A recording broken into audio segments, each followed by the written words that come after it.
Hello বন্ধুরা, কেমন আছো তোমরা সবাই? তো আজকে আবারও আমি আর আমার ননদ চলে যাচ্ছি ক্লাস করতে। তো আজকে আমরা প্রথমে সাইকেলে করে যাব। তো সাইকেলটা স্টেশনে রেখে আমরা সেখান থেকে ট্রেনে করে তারকেশ্বর যাব। তো যাই হোক, গল্প করতে করতে স্টেশন পর্যন্ত চলেই এলাম। তো এখানে সাইকেলটা গ্যারেজে রেখে আমরা চলে যাচ্ছি স্টেশনের ওপরে। ওপরে গিয়ে আমরা কেটে ফেললাম টিকিট। টিকিট কাটা হয়ে গেল। এবার আমরা হাঁটি হাঁটি পা পা করতে করতে গল্প করতে করতে ট্রেনের অপেক্ষা করছিলাম। তো সেখানে দেখলাম ট্রেনটা চলেই এসছে। তো ট্রেনে করে আমরা চেপে চলে যাচ্ছি তারকেশ্বর।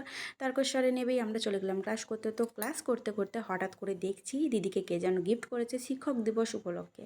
তো গিফটটা কত সুন্দর। যাই হোক, ক্লাস শেষ করে আবারও রোদের মধ্যে পুড়ে পুড়ে যাচ্ছি। উফ, কি গরম লাগছিলো আজকে।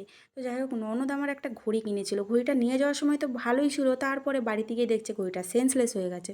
তো তারই সেন্স ফেরানোর জন্য আবারও দোকানে নিয়ে আসা হয়েছে। এত রোদে এবার তো মনে হচ্ছে আমি সেন্সলেস হয়ে যাব। যাই হোক, গরমে পুড়তে পুড়তে দেখছি আবারও ট্রেনটা চলে এলো। তো আমি বাড়ি যাচ্ছি, ততক্ষণের জন্য টাটা, দেখা হচ্ছে পরের মিনি ব্লগে।